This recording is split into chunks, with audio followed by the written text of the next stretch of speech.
আসসালামু আলাইকুম। অনেকজন বলেন কবুতর ঠিকভাবে ডিম দেয় না, কবুতর ডিম দিলেও বাচ্চা ফোটে না। তো এই সমস্যার সমাধান নিয়ে আসলাম আপনাদের দেখায়। এই যে দুইটা গিরিবাজ বাচ্চা কিন্তু দুইটা দিছে।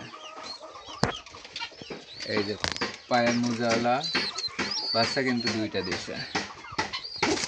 এই যে দেশি দুইটা ডিম নিয়ে বসে আছে। তারপরে এখানে আপনার গিরিবাজ একটা বাচ্চা দিছে আর একটা ডিম পাওয়া গেছে।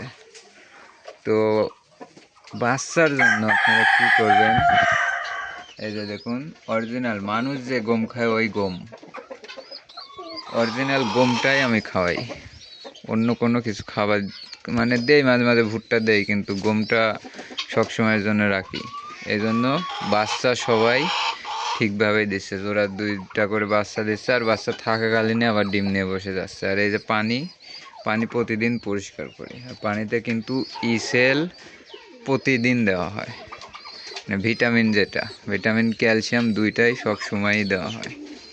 আর আমার যেহেতু খাঁচায় পালা, এই জন্য ওদের বাইরের খাবার খাইতে পারে না, সেই জন্য ভিটামিন প্লাস আপনার অন্যান্য কিছু কিন্তু পায় না, শুধু গমে আর কতটুক কী পায়। এই জন্য আমি এদেরকে মেডিসিন কিনে এনে খাওয়াই, যেহেতু খাঁচায় পালন। আর বাচ্চাগুলো কিন্তু অনেক সুন্দর হয়।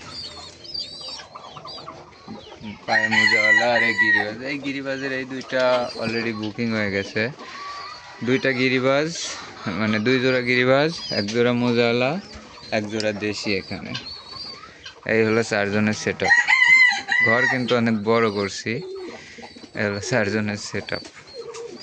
আলহামদুলিল্লাহ ভালোই বাচ্চা পাচ্ছে। এই বাচ্চা আজ 10 দিন বয়স, 10 দিন পর আর 5 দিন গেলে আবার বাচ্চাকে নামাই দিয়ে ডিম নিয়ে বসে যাবে। তখন আমি আরেকটা ঝুড়ি দিয়ে আপনার করি, আরেক জায়গায় ডিম বাচ্চা দিয়ে দেয় আর ডিমটা আরেক জায়গায় দিয়ে দেয়।